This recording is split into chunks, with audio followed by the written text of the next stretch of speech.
Body organs bones తో interact అవుతాయి అన్న స్టేట్మెంట్ ని మీరు ఏకీభవిస్తారా? తప్పకుండా ఎందుకంటే చివరి రోజుల్లో the balance of the body is very important. అది కోర్ మజిల్స్ అవన్నీ కూడా మన మజిల్స్ బోన్స్ స్ట్రాంగ్గా ఉంటే మీరు పడకుండా ఉంటారు, లేకపోతే కింద పడిపోయి ఫ్రాక్చర్ అవుతుంటాయి. I mean to ask you sir, digestive system proper గా ఫంక్షన్ అయితే బోన్స్ హెల్దీగా వర్క్ చేస్తాయి. అంతే కదా, మరి డౌట్ ఏముంది దాంట్లో. ఇప్పుడు మాల్ సిండ్రోమ్స్ ఉంటాయి. మాల్ సిండ్రోమ్స్లో గట్లోంచి సరైన వైటమిన్స్ సరైన ఎలిమెంట్స్ అబ్జర్వ్ అవ్వవు. వాటిల్లో బోన్స్ ఆస్టియోపోరోటిక్గా ఉంటాయి. కాబట్టి డైజెస్టివ్ సిస్టమ్ బాగుంటే బోన్స్ బాగుంటాయి. కిడ్నీస్కి బోన్స్కి లింక్ ఏంటి సార్? కిడ్నీస్ బోన్స్ లింక్స్ అంటే బికాజ్ అగైన్ థైరాయిడ్, పారాథైరాయిడ్, తర్వాత కాల్షియము, పారాథెర్మోను, ఆ బ్యాలెన్స్లో ఒక్కోసారి కాల్షియం బోన్లో ఉండకుండా బ్లడ్లోకి వెళ్తుంది. సో ఒక్కొక్కసారి కిడ్నీ స్టోన్స్ అని ఫామ్ అవుతాయి. సో ఇదంతా మల్టిపుల్ హోమియోస్టాసిస్ అంటే కాల్షియం మెటబాలిజం సరిగ్గా లేకపోవటం వల్ల, తర్వాత పారాథెర్మోన్స్ ఎక్కువ ఉండటం వల్ల తక్కువ ఉండటం వల్ల ఆ టైప్లో బోన్స్ ఉండాల్సిన ఆస్టియోపోరోసిస్ ఎక్కువైపోయి బోన్స్ ప్రాబ్లమ్స్ వస్తాయి. సో కాల్షియం మెటబాలిజం డిస్టర్బెన్స్ ఒక ప్రాబ్లం, కిడ్నీలో ఒక కాళ్ళ బోన్స్లో ప్రాబ్లమ్స్ వస్తాయి. బేసికల్గా ఈ calcium metabolism, vitamin D supplements ఏదైతే చెప్తూ ఉంటున్నారో బోన్ హెల్త్కి చాలా ఇంపార్టెంట్ అని, ఏ ఏజ్ నుంచి ఎవ్రీ టైమ్ ఈ సప్లిమెంట్స్ తీసుకుంటూ ఉండాలంటారు sir calcium and vitamin D? Age of 16 to 60 easy to remember. 16 ఏళ్ళ నుంచి 60 ఏళ్ళ దాకా ప్రతి ఉమెన్ సప్లిమెంటల్ కాల్షియం తీసుకోవాలి. Vitamin D sir? Vitamin D depends on again, but of course vitamin D ఇప్పుడు ఇండియాలో 80% ఆఫ్ పీపుల్కి deficient, whatever the reasons. ఒక్కోసారి నాకు అనుమానం వస్తుంది, అసలు ఈ ఇండియాలో మెజర్ చేసే కరెక్ట్ ఎక్విప్మెంట్ ఉందా లేకపోతే ఫాల్టీ ఎక్విప్మెంట్ వచ్చిందా అని అనుమానం ఉంటుంది. ఎందుకంటే everybody will have a vitamin D deficiency. So vitamin D రెగ్యులర్గా తీసుకోవడం కంటే కూడా పీరియడ్కి ప్రకారం తీసుకోవాలి on the prescription of the either endocrinologist or an orthopedic surgeon. Sir, I don't know if it is right or wrong, but lung diseases unte they are more prone to risk of fractures anna mataki relevance unda sir? Lung డిసీజెస్కి bone ఫ్రాక్చర్స్కి నాకు తెలిసి connection ఏం కనపట్లేదు on the face of it. Direct connection అయితే ఏం లేదు lung disease వాటికి. సార్, న్యూరలాజికల్ కండిషన్ స్ట్రెస్ ఎక్కువ ఉన్నప్పుడు does it have an impact on the bone density or the bone strength? న్యూరలాజికల్గా కూడా డైరెక్ట్గా ఉండదు బోన్స్ మీద, బట్ ఒక్కొక్కసారి కొన్ని ప్రాబ్లమ్స్లో పార్కిన్సోనిజము అట్లాంటివి అట్లంటే where you are not walking too much, you are sitting in a sedentary style, then the bones will lose calcium and osteoporosis వస్తుంది. అచ్చా, so there is an indirect link అనే చెప్పొచ్చు. సో బాడీలో ఇన్ఫ్లమేషన్ ఉన్నప్పుడు sir, ఇప్పుడు non inflammatory diet తినండి అని అందరినీ ప్రమోట్ చేస్తున్నారు భయంకరంగా. Does really inflammation in the body effect the bone health?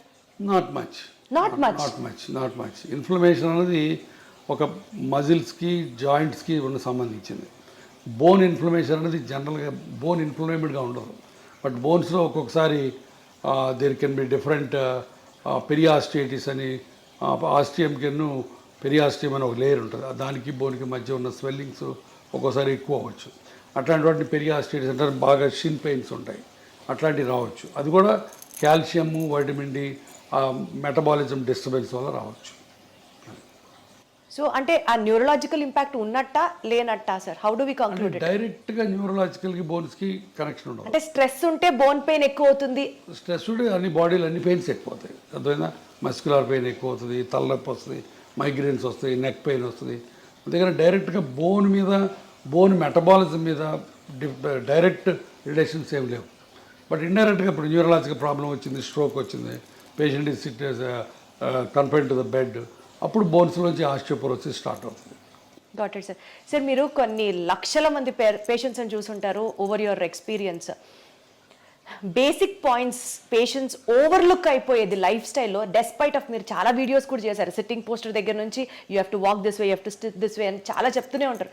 Despite of all your me guidance కాకుండా కూడా పేషెంట్స్ వాళ్ళ లైఫ్ స్టైల్లో ఓవర్లుక్ చేసే పాయింట్స్ ఏంటి సార్? Main posture.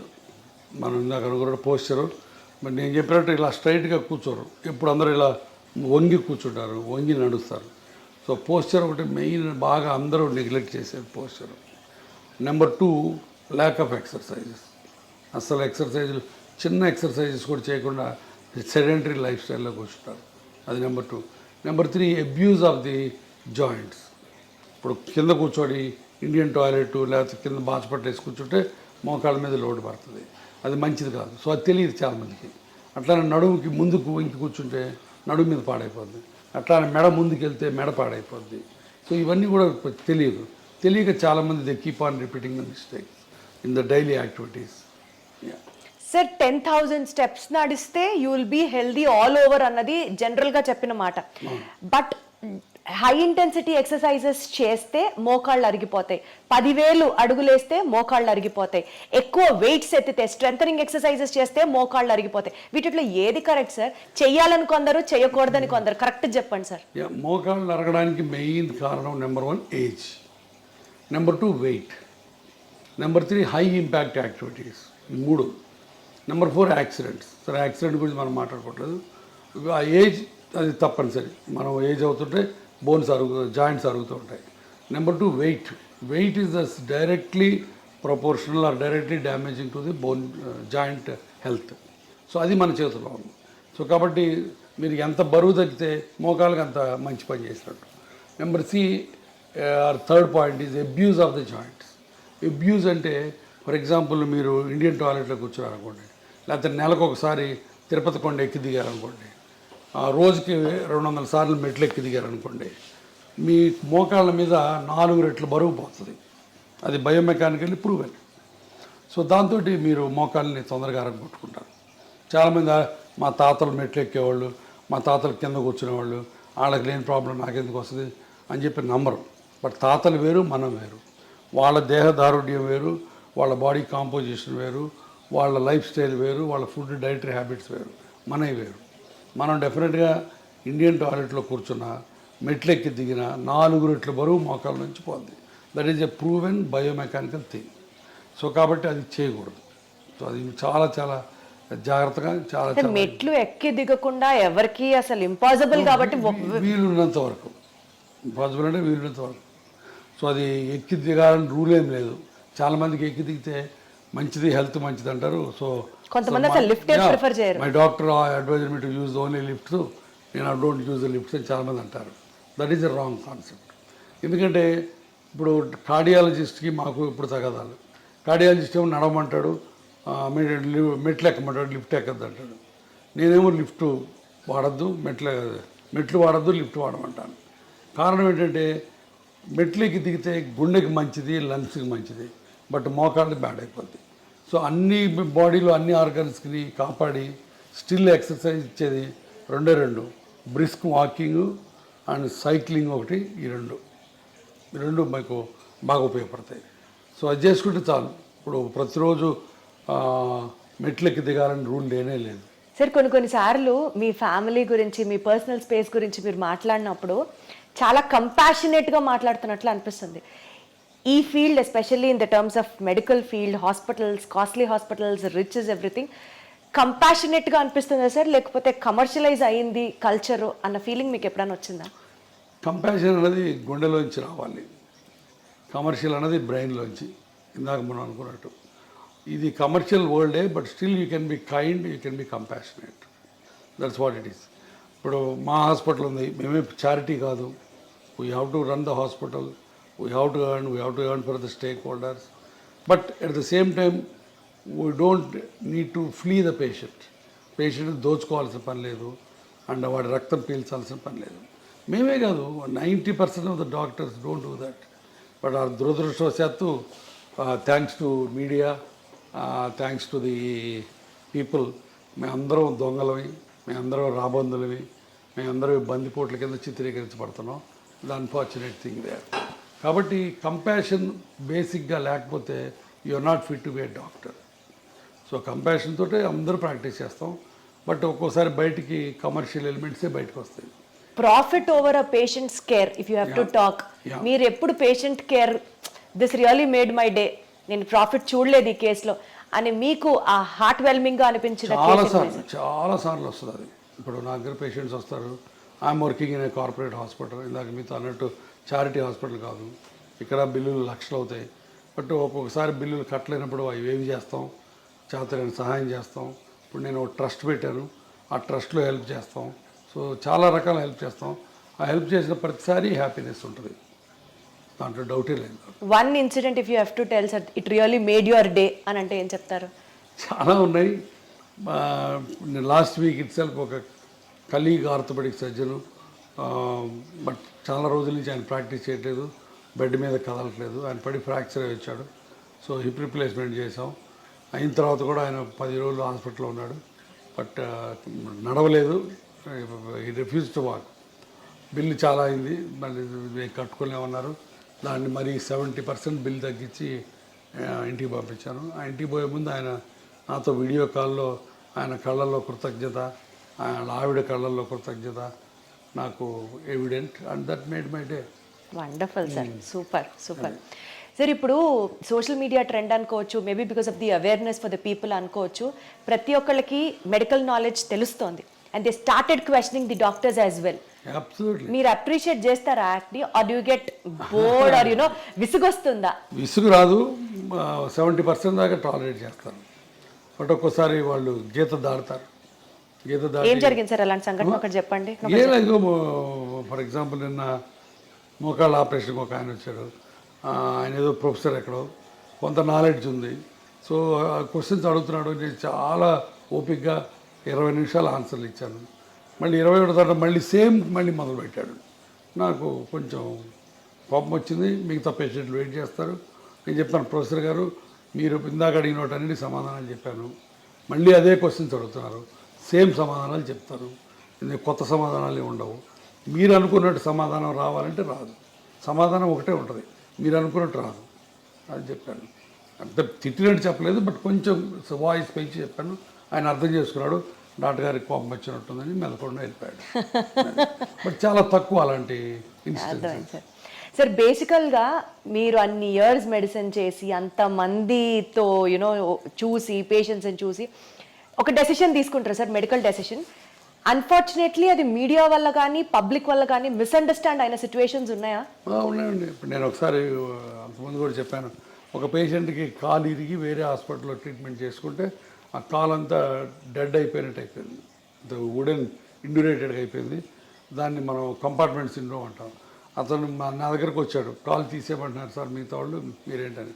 నేను కాలు తీయక్కర్లేదు అని చెప్పి 3 నెలల పాటు లిటరల్గా సాకాను ఆ కుర్రాడిని. సాకడం అంటే ఏదో కుర్రాడు తమ్ముడిని కొడుకుని చూసుకున్నట్టు చూసుకొని అతనికి హైపర్ బ్యారిక్ ఆక్సిజన్ కావాలంటే ఇక్కడ, లేకపోతే వేరే ఇంకొక మిలిటరీ హాస్పిటల్కి పంపించి అన్ని రకాలుగా చేశాను. బట్ చివరికి అతను వెళ్ళి 3 టీవీ స్టేషన్స్లో ఇంటర్వ్యూలు సంపాదించి కూర్చొని గురవారెడ్డి మంచోడు కాదు, నా కాల్ని పాడు చేశాడు అని చెప్పాడు. So 3 interviews. బట్ ఆ రోజు చాలా చాలా బాధ వేసింది. బట్ ఆ రోజు ఒక రకంగా నాకు లిబరేట్ కూడా అయిపోయానండి. ఇంత కష్టపడి ఇతనికి చేసాం, ఇతను ఇలా చేశాడు, అయినా సరే మన పని మనం చేయాలి. ఈ ప్రెస్ గురించి, ఈ టీవీల గురించి, వాటి గురించి భయపడకూడదు. నీ ఆత్మకి నువ్వు గట్టిగా ఉన్నంతకాలం వీటి గురించి భయపడకూడదని ఒక రకమైన తెగింపు, ఒక రకమైన స్వాతంత్రం, ఒక రకమైన లిబర్టీ, ఒక రకమైన ఏమంటుందాన్ని కమ్ వాట్ మే అన్న యాటిట్యూడ్ వచ్చింది. సో అది ఒక రకంగా మంచిదైంది నాకు. అంటే సార్ ప్రతి డాక్టర్కి వెనకాల ఇలాంటిది ఒక స్టోరీ ఉంది అనుకుంటే, డాక్టర్ వెనకాల ఉంటాయి. ఒక రిచ్ డాక్టర్ అనుకోండి, సమాజం నుంచి ఒక అన్ఫేర్ క్రిటిసిజం ని ఆల్వేస్ ఇన్వైట్ చేసినట్లుగా ఉంటుందా? ఉంటుంది. సమాజం మమ్మల్ని భూతద్దంలో పెట్టి చూస్తుంది, ప్రతి అడుగుని క్రిటిసైజ్ చేస్తుంది. సో తప్పదు, పార్ట్ ఆఫ్ లైఫ్.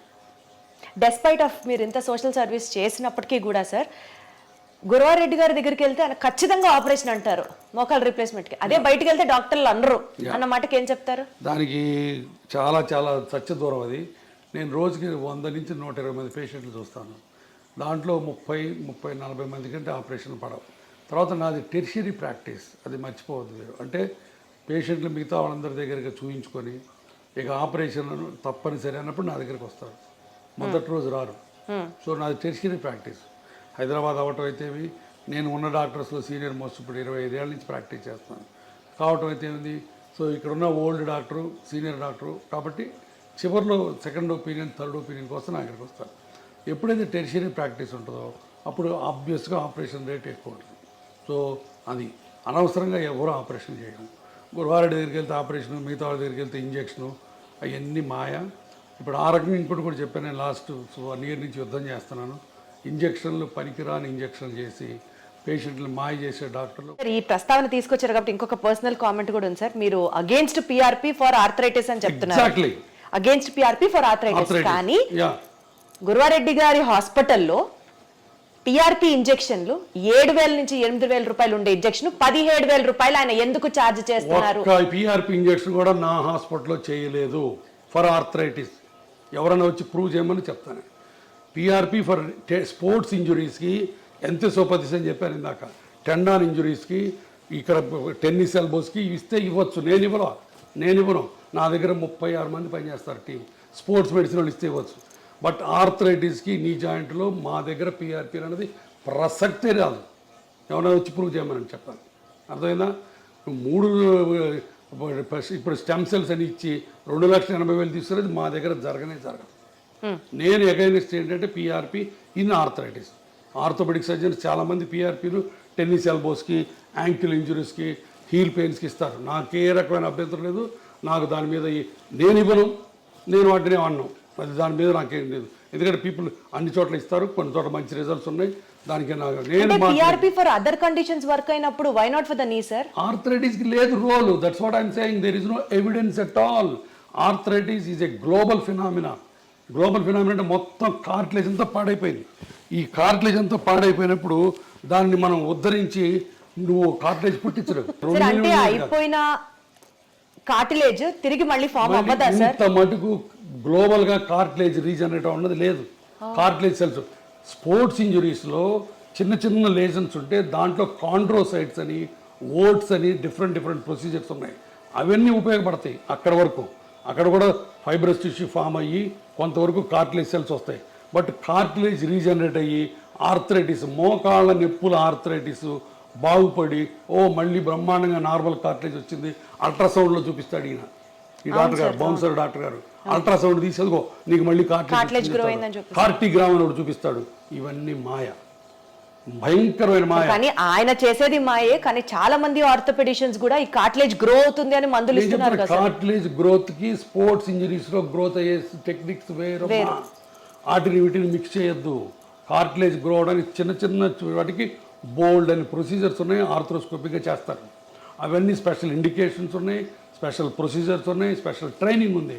నువ్వు ఎనస్థీషియా వాడి వచ్చి నువ్వు నీ జాయింట్ హీరో నేనని చెప్పి ఎక్కడ ఉందో అక్కడ ఇంజక్షన్ చేస్తే పోద్దని, ఇక్కడి నుంచి ఎక్కడ తీస్తే నీ రీప్లేస్మెంట్ అని, ఇంత ల్యాక్ ఆఫ్ నాలెడ్జ్ ఉన్న డాక్టర్ దగ్గరికి 1000 మంది వెళ్ళి బాధపడుతుంటే ఏం చేయాలి? మాయ చేస్తాడు.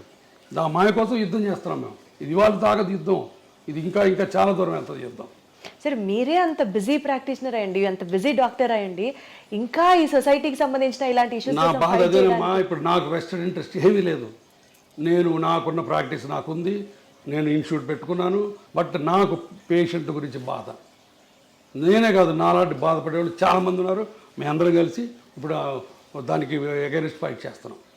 సార్, బేసికలీ మీ ఫ్యామిలీ ఏమంటారు సార్? అవన్నీ మనకి ఎందుకు అవసరమా? మనం ఎంత సంపాదించాం, ఎంత సెటిల్ అయ్యాం, పిల్లలు బాగున్నారు. వాళ్ళు ఏమన్నారు, ఇది నా ప్రొఫెషను, ఇది నా ప్రిన్సిపల్స్, ఇది నా ప్యాషను, ఇది నా కమిట్మెంట్ టు ది పేషెంట్స్. ఎవరేమైనా అనుకోండి, నాకు నమ్మకం ఉంది అంతే. అద్భుతం sir, commitment to the patients అన్నారు చూడండి సార్. అంతేనమ్మా. మీరు అన్నట్టు నాకేమీ రాదు దీంట్లో వచ్చి, ఇంకా 4 రాళ్ళు పడతాయి. But I'm ready. మీరు అన్నట్టు ఎంత బిజీ అయినా సరే నేను దీన్ని పెట్టుకొని ఎన్ని గంటలు దీని మీద కూర్చుంటున్నాను నేను. ఎందుకంటే ఐ వాంట్ టు ఈ దోపిడీ కార్యక్రమం ఆగిపోవాలి. తర్వాత ఇంకోటి, ఇది పెయిన్ క్లినిక్స్ మీద కాదు, అది కూడా చెప్తున్నా. పెయిన్ క్లినిక్స్, పెయిన్ స్పెషలిస్టు కొన్ని 100 ఏళ్ల నుంచి ఉన్నారు. మంచి పనులు చేస్తున్నారు. వాళ్ళందరూ ఇప్పుడు spine, cancer pain, chronic pains మీద మేమందరం వాళ్ళకి రిఫర్ చేస్తాం పేషెంట్ని, పెయిన్ క్లినిక్ వాళ్ళకి. అబ్సల్యూట్లీ సార్, నాకు అర్థమవుతుంది సార్. పెయిన్ అన్నారు కాబట్టి కొంచెం పిఆర్పి నుంచి పక్కకి వెళ్తే, ఫిజియోథెరపీ చేసుకోవడం వల్ల early stages maybe around 18 years or 20 years నుంచి ఫిజియోథెరపీ ఎక్సర్సైజ్ స్టార్ట్ చేస్తే బోన్ జాయింట్స్ హెల్దీగా ఉంటాయి, బోన్ జాయింట్ ప్రాబ్లమ్స్ని మనం నివారించవచ్చు అన్న మాట తప్పు. స్లో చేయొచ్చు, ఎక్స్టెండ్ చేయొచ్చు.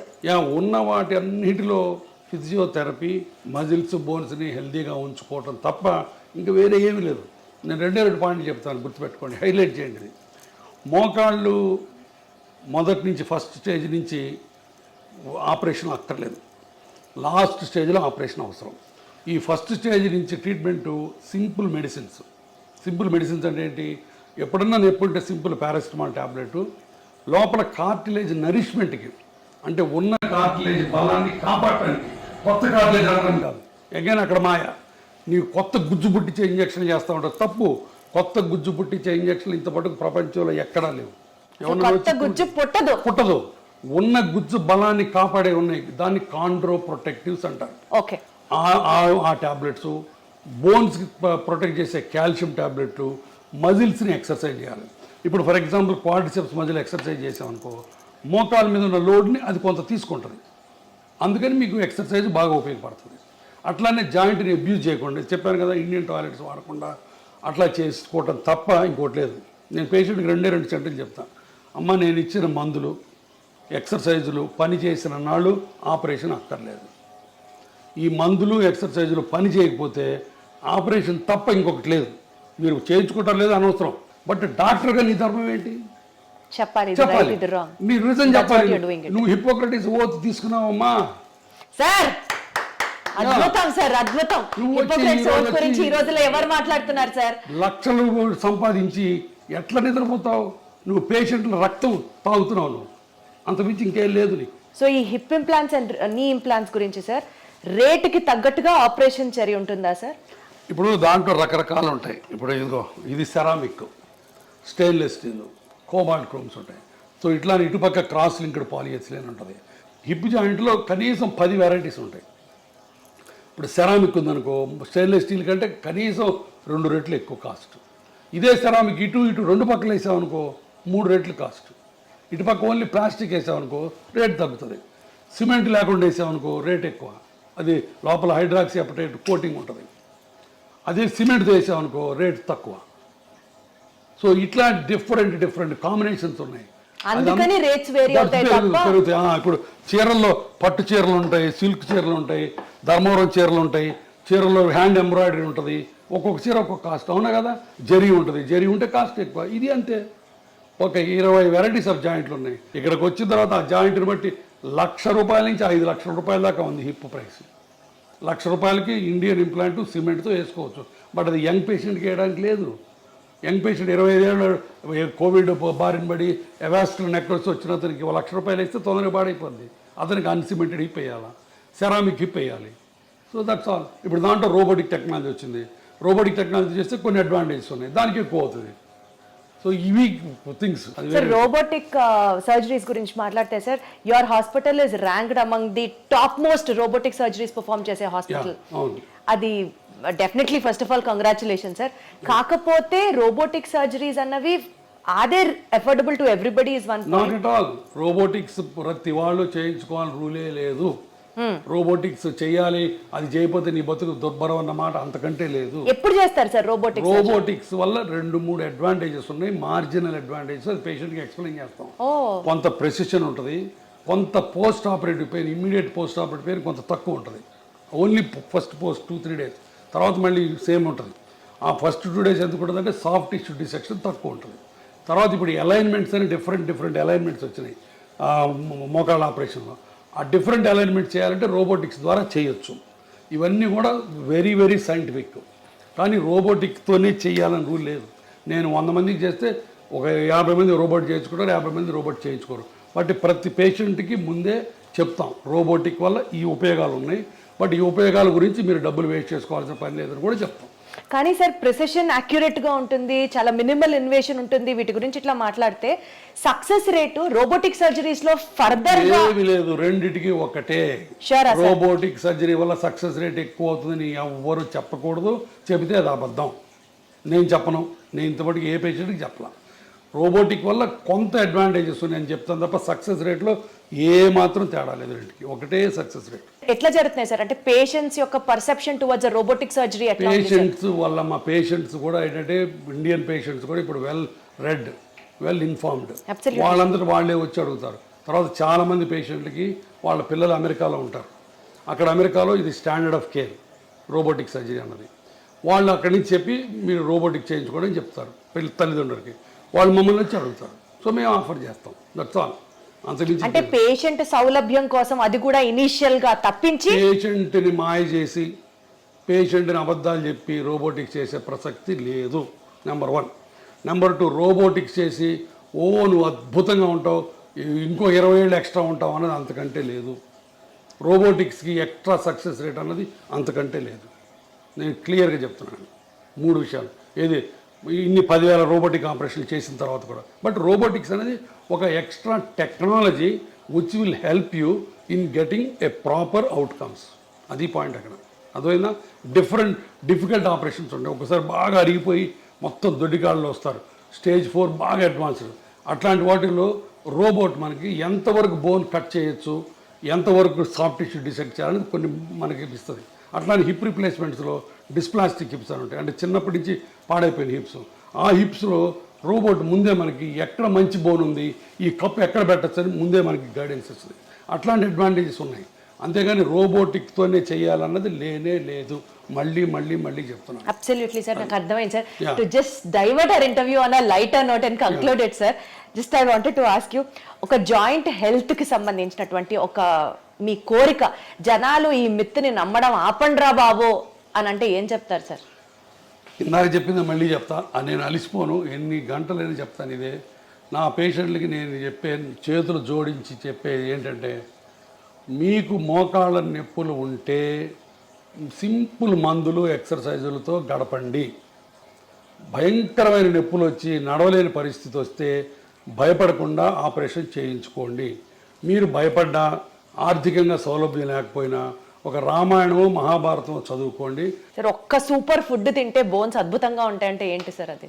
లేదు, నాకైనా అబద్ధం. సూపర్ ఫుడ్ ఏమి లేదు, సూపర్ డాక్టర్ లేదు. ఏం తినమంటారు సార్? ఏం తినమంటారు సార్ బోన్స్ హెల్తీగా ఉండాలంటే? Head calcium, healthy milk products చాలు, సింపుల్ మిల్క్ ప్రోడక్ట్స్ తింటే చాలు. And regular exercise and impact exercise అంటే వాకింగ్ అట్లాంటివి చేసి. దుంపకూరలు తింటే జాయింట్ పెయిన్స్ ఎక్కువ అవుతాయి, ట్రూ ఆర్ ఫాల్స్? నాకు తెలియదు. నాకు తెలిసి నేను చదువుకున్న దాంట్లో ఫుడ్కి మోకాళ్ళ కార్టిలేజ్కి డైరెక్ట్ రిలేషన్ లేదు, ఇండైరెక్ట్గా ఉంది. ఫుడ్ తిని లావు ఎక్కితే లావు వల్ల మోకాళ్ళు పాడవుతాయి తప్ప డైరెక్ట్గా వంకాయ తింటే కార్టిలేజ్ పోద్ది, కూర ఈ చామదుంప తింటే కార్టిలేజ్ వస్తుంది, ఈ అల్ట్రాసౌండ్ చేస్తే నొప్పి తగ్గుద్ది, ఇవన్నీ లేవు నాకు తెలుసు. సార్, మీరు ఎక్సర్సైజ్ చేయమని పేషెంట్స్కి చెప్తూ ఉంటారు కదా, ఫన్నీయెస్ట్ ఎక్సర్సైజ్ మీ దాకా వచ్చి ఒక పేషెంట్ చెప్పింది ఏమైనా ఉందా సార్? మీకు అసలు కోపం మామూలుగా రాదు ఆ ఎక్సర్సైజ్, ఆ ఎక్స్క్యూజ్ వింటే ఏం చెప్తారు సార్? అడుగును అంటే నా దగ్గరకు వచ్చే పేషెంట్లు ఒక్కోసారి నేను ఏం చెప్పినా దానికి కౌంటర్ చెప్తారు. మనం ఎక్సర్సైజ్ చేయండి లేదండి నా బాడీ ఒప్పుకోదు అంటారు. మందులు వేసుకోమంటే నాకు అలసరండి అంటారు. కింద కూర్చోద్దామంటే నేను కింద కూర్చొని మనం చేస్తానంటారు. ప్రతిదానికి అడగకుండా చెప్తా, నేనేం చేయలేను. ఇంకా నేను చేతులైతే అమ్మ నమస్తే అని చెప్తా అంటే that's all. Surgery is more painful or skipping that rehab cycle is more painful, sir? Yeah, good question. Again, చాలామంది మా డాక్టర్లోనే మళ్ళీ కొంతమంది దొంగ డాక్టర్లు ఆపరేషన్ చేసి అసలు నొప్పి ఉండదు, ఫిజియోథెరపీ ఎత్తేద్దాం, ఫిజియోథెరపీ లేకుండా చేసుకోవచ్చు, జీరో ఫిజియోథెరపీ కొంతమంది మొదలెట్టారు. అది కూడా తప్పే. ఆపరేషన్ చేసిన తర్వాత నొప్పి అన్నది దేవుడిచ్చిన సహజమైన రియాక్షన్. కాకపోతే ఇప్పుడు మోడర్న్గా పెయిన్ రెడ్యూసింగ్ టెక్నిక్స్ చాలా వచ్చినాయి. ర్యాపిడ్ రికవరీ ప్రోటోకాల్ అని, మల్టీ మోడల్ ఎనర్జీసీ అని చెప్పి, తర్వాత కంటిన్యూస్ ఎపిడ్యూరల్ పెయిన్ రిలీఫ్ అని, అట్లా చాలా మందులు వచ్చినాయి, చాలా టెక్నిక్స్ వచ్చినాయి. ఇమ్మీడియట్ రీహాబిలిటేషన్ వల్ల వీటి వల్ల కొంత నొప్పి తగ్గుతుంది. తర్వాత నొప్పి అనేదమ్మ మల్టీ ఫ్యాక్టోరియల్, అంటే చాలా ఫ్యాక్టర్స్తో సంబంధించింది. కొంతమంది పేషెంట్లు వెరీ సెన్సిటివ్గా ఉంటారు. అవును సార్. కొంతమంది పేషెంట్లు బిందాస్గా ఉంటారు, అది పేషెంట్ ఫ్యాక్టర్. తర్వాత కొంతమందికి బాగా అరిగిపోయింది అనుకో, ఎక్కువ డిసెక్ట్ చేయాల్సి వస్తుంది. అప్పుడు ఎక్కువ ఇన్ఫ్లమేటరీ సైటోకైన్స్ రిలీజ్ అవుతాయి, వాళ్ళకి ఎక్కువ నొప్పి ఉంటుంది. సో కాబట్టి పెయిన్ లేకుండా ఏ పేషెంట్ ఉండడు. కొంతమంది అదృష్టవంతులు వస్తారు, పెయిన్ ఉండదు వాళ్ళకి, అంటే వాళ్ళ అదృష్టం అంటారు కదా సార్. పెయిన్ సైకోసోమాటిక్ అంటారు, సైకోసోమాటిక్. కాబట్టి నొప్పి అన్నది మల్టీ ఫ్యాక్టరీలు, దానికి చేస్తాం. బట్ రీహాబిలిటేషన్ కూడా పేషెంట్ రిలాక్స్ అయ్యి ఫిజియోథెరపీ చేసినట్టు చేస్తే అంత నొప్పే ఉండదు. సరే, ఫిజియోథెరపీ చేసేటప్పుడు ఆ నొప్పి తగ్గడానికి ఏమి ఉండదా? ఉన్నాయమ్మా, చాలా ఉన్నాయి. క్రయోథెరపీ అని ఐస్ ప్యాక్స్ పెడతాము. తర్వాత ఇప్పుడు నేను 100 మంది పేషెంట్లు చేస్తే చాలా మంది ఏమనుకుంటారు తెలుసా సార్, మీరు సర్జరీ చేస్తారు, రీహాబ్ ఎక్సర్సైజెస్ ఫిజియోథెరపీ గురించి మాట్లాడితే అది చాలా పెయిన్ఫుల్, ఇంత చేసినా కూడా ఇదివరకు లాగా నేను నడవలేకపోతున్నాను, 90-95% కూడా రికవరీ ఉండట్లేదు అని అనుకునే వాళ్ళకి ఏం చెప్తారు? చాలా చాలా సత్య దూరం ఇది కూడా. మేము చేసే ఆపరేషన్స్లో 1 year తర్వాత 1 year పడుతుంది కొంతమందికి. 1 year తర్వాత the satisfaction rate in knee replacement properly done and properly explain to the patient psychic కాకుండా పేషెంట్ మామూలు పేషెంట్ అయితే 90% సక్సెస్ రేట్. ఏది పర్సెప్షన్లో ఓ 1 yearలో 90% people will be very happy, very very happy. Very very happy, back to their normalcy you can say. అమ్మ ఎంతమంది మా ఓపీలో ఒకసారి కూర్చొని చూడు సార్, దేవుడు మీరు మమ్మల్ని మళ్ళీ నడిపించారు, పునర్జన్మ సార్ అంటారా. అమ్మ అసలు నడవలేక వీల్ చైర్లోనే మోషన్ యూరిన్ పోయే వాళ్ళని నడిపిస్తే ఎంత పునర్జన్మలకి. Absolutely sir. అన్నిటికీ బాత్రూమ్ పోవడానికి కూతురు మీద, అల్లుడి మీద, కొడుకు మీద, కోడల మీద ఆధారపడే వాళ్ళకి వాళ్ళ కాళ్ళ మీద వాళ్ళు నిలబెట్టి నడిపిస్తే ఎంత ఆనందం. అవన్నీ వచ్చి చూడండి. 20 years, నేను ఇప్పుడు 25 years ఇంటూ ప్రాక్టీస్. నేను ఎప్పుడు వచ్చాను? 1999లో వచ్చా హైదరాబాద్. ఇప్పుడు 25 ఏళ్ళు, బహుశా మోర్ దాన్ 70,000-80,000 పేషెంట్గా ఆపరేట్ చేశాను నేను. 25 ఏళ్ల కింద చేసిన పేషెంట్లు ఇంకా తిరుగుతున్నారు హ్యాపీగా. So that is the beauty of the knee replacement surgery. అది నేను క్యాన్వాస్ చేయక్కర్లా, all over the world millions of people get sir. ఇప్పుడు నీ రీప్లేస్మెంట్ సర్జరీలోనే latest advancement which really excites you so much ఏమైనా ఉందా sir? Robotic technology, that is the only latest advance. ఇప్పుడు దీంట్లో బోల్డ్ అనే కొత్త మెటీరియల్స్ వస్తున్నాయి. ఇప్పుడు ఈ కోబాల్ట్, క్రోమ్, టైటానియం కాకుండా ఇంకా కొత్త మెటీరియల్, పీక్ మెటీరియల్ అని కొన్ని వెరీ లైట్ మెటీరియల్స్ వస్తున్నాయి. అంటే మేబీ ఒక foreign body inside the body ఉన్నట్లుగా కూడా తెలియదు అన్న, అలాంటివి కూడా వస్తున్నాయి. ఇప్పుడు హిప్ రీప్లేస్మెంట్, నీ రీప్లేస్మెంట్, ఈ రెండు ప్రపంచ మానవాళికి దేవుడిచ్చిన 2 సూపర్ గిఫ్ట్స్. అరగటం ఆయన ఇచ్చిందే శాపం, బట్ దానికి ఆన్సర్లు కూడా ఆయనే ఇచ్చాడు.